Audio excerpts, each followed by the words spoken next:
हाँ तो मित्रों, कैसे हो? उम्मीद करता हूँ कि आप लोग बहुत अच्छे होंगे और बहुत ही अच्छे से अपने पढ़ाई को पढ़ रहे होंगे। आज हम लोग इस वीडियो में कक्षा 10 जो मैथ है उसका वेरी वेरी इंपॉर्टेंट क्वेश्चन का सोल्यूशन करेंगे। ठीक है, तो चलिए बिना किसी देर को क्या करेंगे, हम लोग वीडियो को स्टार्ट करते हैं। चैनल पर नए हैं तो चैनल को सब्सक्राइब जरूर कर लीजिएगा। ठीक है, और वीडियो को अच्छा लगेगा तो लाइक भी जरूर कर दीजिएगा। ठीक है, क्योंकि हमारे चैनल पर इसी तरह से मैट्रिक एग्जाम से जुड़े very very important question upload होते ही रहते हैं। ठीक है, तो चलिए स्टार्ट करते हैं। ठीक है, आज का प्रश्न क्या है, वेरी वेरी इंपॉर्टेंट प्रश्न है। ठीक है, इन सभी प्रश्न क्या करता है, एग्जाम में हर बार आता है। यदि आज मैं आप लोगों को बता दूंगा इन सारे प्रश्न का सलूशन किस प्रकार किया जाता है, तो मैं दावे के साथ कह सकता हूं कि आप लोग एक भी प्रश्न नहीं छोड़ेंगे। ठीक है, चलिए स्टार्ट करते हैं। तो पहला प्रश्न आपसे क्या पूछेगा कि 505 का अभाज्य गुणनखंड क्या होगा। ठीक है, 505 का अभाज्य गुणनखंड क्या होगा, जरूरी नहीं है कि यही क्वेश्चन आएगा। आपसे पूछेगा 120 का अभाज्य गुणनखंड क्या होगा, 140 का क्या होगा, 82 का क्या होगा, 80 का क्या होगा। ठीक है, तो आप लोगों को ऐसा प्रश्न को बनाना कैसे है मैं बताता हूं। ठीक है, सबसे पहले हमें क्या पूछा है, 505 का अभाज्य गुणनखंड क्या होगा। ठीक है, तो हम क्या करेंगे, अभाज्य गुणनखंड करेंगे। ठीक है, तो क्या दिया है मित्रों, 505। ठीक है, ये 505 है तो इसका हम लोग क्या करेंगे, अभाज्य गुणनखंड करेंगे। ठीक है, तो देखो ये किससे जाएगा, 2 से जाएगा, नहीं जाएगा, 3 से नहीं जाएगा, 5 से जाएगा। ठीक है, तो हम इसे 5 से करेंगे। ठीक है, 5 का 5, 0 है तो 0। ठीक है, फिर 5 का 5। अब ये किससे जाएगा मित्रों, तो ये जाएगा अब 2 से भी नहीं जाएगा, 3 से भी नहीं जाएगा, अब ये जाएगा 7 से। ठीक है, तो ये 7 का 7 हो गया, यहाँ पर 3 बच गया तो 3 इधर गया तो 30 हो गया, यानी कि 7 चौके 28। और यहाँ पर 2 बच गया तो 2 1 इधर चल गया तो कितना हो गया, 21 हो गया, यानी कि 7 या 21। अब ये किससे जाएगा मित्रों, तो ये जाएगा अब 2 से भी नहीं जाएगा, 3 से भी नहीं, अब 11 से जाएगा ये डायरेक्ट। ठीक है, तो 11 1 का 11 और 11 तिया कितना हो जाता है, 43। ठीक है, अब इसे हम लोग कर देंगे 13 1 का 13। ठीक है, तो इसका भाग गुणनखंड क्या आएगा मित्रों, 5 गुना 7 गुना 11 गुना 13। ठीक है, ये क्या हुआ, इसका आंसर हुआ। ठीक है, तो आप लोगों को इस तरह से क्या करना है, प्रश्न का हल करना है। ठीक है, उसी तरह से आपसे पूछ देता 120 का क्या होगा। ठीक है, 140 का क्या होगा, 160 का क्या होगा, ठीक है, 80 का क्या होगा। तो इन सभी प्रश्न आप लोगों को देंगे तो इसी तरह से आप लोगों को क्या करना है, सोल्यूशन करना है। ठीक है, कोई दिक्कत नहीं, दिक्कत। आप देखिए दूसरा प्रश्न क्या पूछा है हमसे। ठीक है, दूसरा प्रश्न क्या है कि जो 3√2 किस प्रकार की संख्या है। ठीक है, यहाँ पर देखो मित्रों, 3√2 किस प्रकार की संख्या है, अर्थात परिमेय संख्या है या फिर अपरिमेय संख्या है। तो मैं आपको बता देता हूं कि परिमेय संख्या और अपरिमेय संख्या क्या होता है। ठीक है, जिसका भी वर्गमूल निकल जाए, ठीक है, जिसका वर्गमूल निकल जाए वो क्या कहलाता है, परिमेय संख्या कहलाता है। और जिसका वर्गमूल पूरी तरह से नहीं निकल पाता है वो क्या कहलाता है, अपरिमेय संख्या कहलाता है। हमें क्या दिया है यहाँ पर, 3√2। ठीक है, तो 3√2 की यदि हम लोग बात करें तो इसका यदि हम लोग वर्गमूल निकालेंगे तो इसका वर्गमूल नहीं निकलेगा, तो ये कैसी संख्या होगा, अपरिमेय संख्या। ठीक है, अपरिमेय संख्या। ठीक है, आप लोगों को नोट करते जाना है। ठीक है, क्योंकि मैं बनाने के लिए जगह नहीं है तो मैं रब कर दूंगा। ठीक है, इसका वर्गमूल पूरी तरह से हम लोग निकालेंगे तो ये नहीं निकलेगा, तो ये कैसी संख्या होगा, अपरिमेय संख्या होगा। उसी प्रकार से हमें पूछ देता है कि यहाँ पर √64 कैसी संख्या है। ठीक है, तो √64 का यदि हम लोग वर्गमूल निकालेंगे तो इसका वर्गमूल निकलेगा कितना, 8 निकलेगा। ठीक है, तो यह कैसी संख्या होगा, तो परिमेय संख्या होगा। ठीक है, ठीक है, उसी तरह से हमसे पूछ देता कि इस √16 कैसी संख्या है, तो इसका वर्गमूल भी निकलता है 4, तो यह भी क्या होगा, परिमेय संख्या होगा। वैसी संख्या जिसका वर्गमूल पूरी तरह से निकल जाए वो परिमेय संख्या, और जिसका नहीं निकल पाए वो क्या कहलाता है, अपरिमेय संख्या।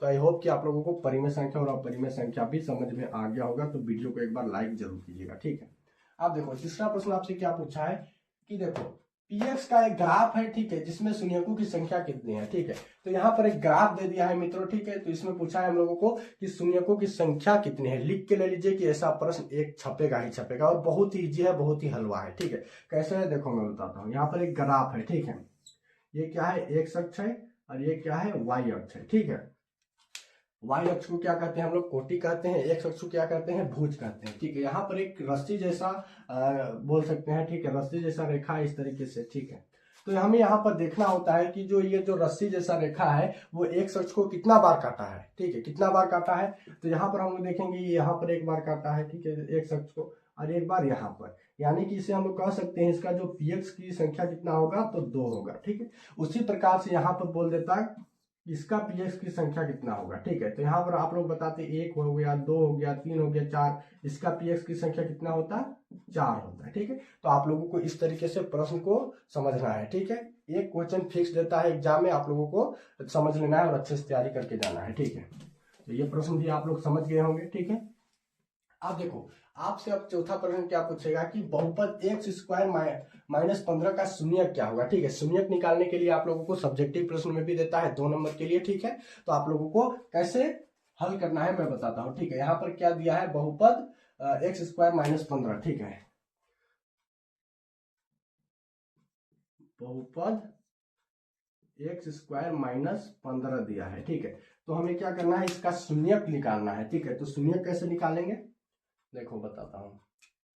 सबसे पहले हम लोग क्या करेंगे, उसे 0 के बराबर लिखेंगे। ठीक है, तो एक्स स्क्वायर माइनस 15 बराबर में 0 कर देना है। ठीक है, ऐसे कर देना है आप लोगों को। फिर क्या करना है, ये एक्स स्क्वायर को हम लोग उधर भेजेंगे। ठीक है, तो ये क्या होगा, एक्स हो जाएगा बराबर, यहाँ पर स्क्वायर उधर जाएगा तो अंडर रूट में हो जाएगा। ठीक है, ये माइनस है तो जब माइनस उधर जाएगा तो ये प्लस हो जाएगा, तो ये हो गया। ठीक है, अब देखो ये जो रूट वाला जो 15 संख्या है ये प्लस में भी रहेगा और माइनस में भी रहता है। कोई भी जो रूट में संख्या रहता है वो प्लस में भी रहता है, माइनस में भी रहता है। जब रूट में 2 बार रहता है तो मतलब प्लस और माइनस दोनों में रहता है, तो हम इसे 2 बार लिखते हैं। ठीक है, जैसे हम लोग इसे लिख सकते हैं एक्स बराबर में माइनस रूट 15 और एक्स बराबर में प्लस का रूट 15। ठीक है, तो यह क्या हो जाएगा, इसका आंसर हो जाएगा। ठीक है, तो इस तरीके से आप लोगों को क्या करना है, शून्यक निकालना है। ठीक है, आई होप कि आप लोगों को यह प्रश्न भी समझ में आ गया होगा। ठीक है, अब देखिए अगला प्रश्न क्या पूछेगा आपसे, वेरी वेरी इंपॉर्टेंट क्वेश्चन है। ठीक है, अक्सर एग्जाम में ऐसा प्रश्न देता है। देखो प्रश्न 5 क्या है कि यदि बहुपद x square minus 2x minus 8 है। ठीक है, जिसका शून्यक जो है, शून्यक अल्फा और बीटा हो तो अल्फा और बीटा का मान क्या होगा। ठीक है, देखो यदि बहुपद x square minus 2x minus 8 है, 8 के शून्यक a और b है। ठीक है, a और क्या है, b है। बहुपद x square minus 2x minus 8 के जो शून्यक क्या है, a और b है, तो अल्फा प्लस बीटा का मान अर्थात योग पूछ रहा है इसमें। ठीक है, तो यहाँ पर एक फॉर्मूला है, हम लोग इसको लिखेंगे। ठीक है, यदि बहुपद क्या दिया हुआ है, देखिए। ठीक है, बहुपद हमें क्या दिया हुआ है, एक्स स्क्वायर माइनस 2x। ठीक है, x square minus 2x minus 8, ये हमें क्या दिया हुआ है, बहुपद दिया हुआ है। तो हमसे क्या पूछा है, हमें इसका अल्फा प्लस बीटा का मान पूछा है, अर्थात इसका योग पूछा है। ठीक है, तो यहाँ पर देखो मित्रों, यहाँ पर हम इसका a का मान, b का मान, c का मान पहले देखेंगे। ठीक है, तो 1 से आगे कुछ नहीं है, मतलब 1 है, यानी कि a का मान 1 है। ठीक है, b का मान कितना है, तो माइनस 2 है, और c का मान कितना है मित्रों, तो माइनस 8 है। ये हमें ए बी सी का मान निकल गया। ठीक है, अब यहाँ पर हमें अल्फा प्लस बीटा का मान पूछा है। ठीक है, तो अल्फा प्लस बीटा का एक फॉर्मूला होता है, वो क्या होता है, माइनस बी बाई क्या होता है, ए। माइनस बी बाई क्या होता है, ए होता है अल्फा प्लस बीटा का फॉर्मूला। ठीक है, तो देखो इसमें माइनस बी का मान क्या है, मतलब बी का मान क्या है, माइनस, तो यहाँ पर देखो 2 है। ठीक है, 2 है, और यहाँ पर ए का मान कितना है, 1 है। ठीक है, तो यहाँ पर भी देखो, यहाँ पर भी माइनस है, यहाँ पर भी माइनस है, तो माइनस माइनस क्या हो जाएगा, प्लस हो जाएगा, और बचेगा 2, तो यानी कि ये इसका शून्य क्या हो जाएगा, 2 हो जाएगा। ठीक है, समझ में आया। ठीक है, अब अगला प्रश्न देखो। अगला प्रश्न आपसे क्या पूछेगा, यदि यहाँ पर देखो 6ठा नंबर, यदि रेखा संपाती हो तो हल होंगे। ठीक है, यदि रेखा संपाती हो तो हल क्या होंगे, तो इसका मैं आप लोगों को एक समीकरण बता देता हूं। इस समीकरण से 10 सवाल आपका बनते हैं। यदि आप लोगों को इस समीकरण को अच्छे से देख लेते हैं तो आप लोग 10 सवाल एकदम दिमाग में हो जाएगा। ठीक है, देखो जब भी इस तरह से प्रश्न पूछे तो देखो, जब भी कोई समीकरण, ठीक है, एक्स स्क्वायर मतलब जब भी कोई समीकरण का हल a1 बटा a2 बराबर नहीं b1 बटा b2 का रूप में आएगा। ठीक है, जब भी कोई समीकरण का हल जो आएगा वो a1 बटा a2 बराबर में नहीं b1 बटा b2 के रूप में आएगा, तो इसका जो रेखा होगा वो कैसा होगा, प्रतिच्छेदी होगा।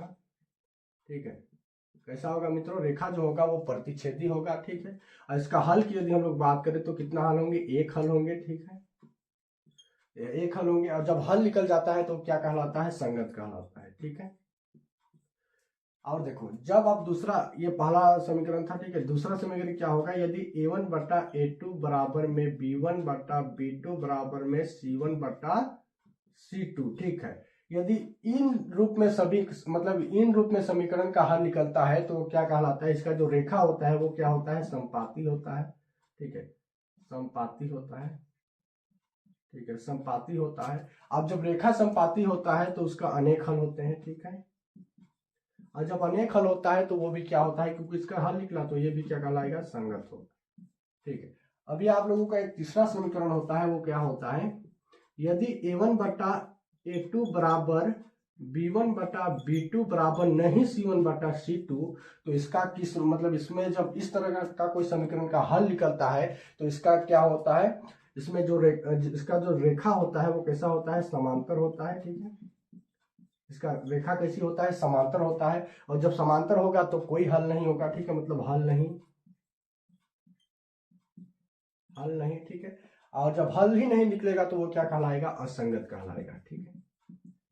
तो आप लोगों को ये फॉर्मूला को याद रखना है, इससे लगभग 10 प्रश्न पूछते हैं ऑब्जेक्टिव में, ठीक है, आप इसे समझ लीजिएगा अच्छा से और आप लोग इसे याद कर लीजिएगा, ठीक है। तो चलिए अब अगला प्रश्न में हम लोग क्या करते हैं, याद देखते हैं, ठीक है। 7वां नंबर क्या है कि जो सभी वर्ग होते हैं, ठीक है, मतलब सभी वर्ग क्या होते हैं, तो समरूप होते हैं, ठीक है। आपसे बोलते सभी वर्ग क्या होता है, सभी वृत्त क्या होता है, तो वो क्या कहलाता है, समरूप होते हैं, ठीक है, कोई दिक्कत नहीं, दिक्कत इसे आप लोग नोट कर लीजिएगा, याद कर लीजिएगा, ठीक है। अब देखो, अब 8वां नंबर प्रश्न, लास्ट प्रश्न क्या है कि यदि शून्यक का योग तथा गुणनफल क्रमशः 3 और -2 है तो द्विघात बहुपद ज्ञात करें, ठीक है। मोस्ट इंपोर्टेंट क्वेश्चन है, आप लोगों का सब्जेक्टिव में भी ऐसा प्रश्न पूछेगा, दो नंबर के लिए बनाने के लिए, ठीक है। तो आप देखो प्रश्न क्या पूछा है हमसे, यदि शून्यक का योग तथा गुणनफल क्रमशः 3 - 2 दिया हुआ है, ठीक है, तो हमें क्या करना है, द्विघात बहुपद ज्ञात करना है। तो यहाँ पर लिखो, सबसे पहले क्या दिया हुआ है कि शून्यकों का योग, ठीक है, योग यानी कि अल्फा प्लस बीटा हमें कितना दिया हुआ है, 3, ठीक है, 3 दिया हुआ है, और गुणनफल यानी कि गुणनफल दिया हुआ है यानी कि अल्फा इंटू बीटा, ठीक है, अल्फा इंटू बीटा का मान कितना है, तो -2 है, ठीक है। हमें क्या ज्ञात करने के लिए बोला है, द्विघात बहुपद ज्ञात करें, ठीक है। तो द्विघात बहुपद का फॉर्मूला क्या होता है मित्रों, तो द्विघात बहुपद का जो फॉर्मूला होता है, द्विघात बहुपद का, ठीक है, द्विघात बहुपद का फॉर्मूला क्या होता है, तो x square minus alpha plus beta x plus alpha into beta बराबर में 0 होता है, ठीक है। ये क्या होता है, मतलब 0 नहीं हो, समीकरण हो जाएगा, ठीक है।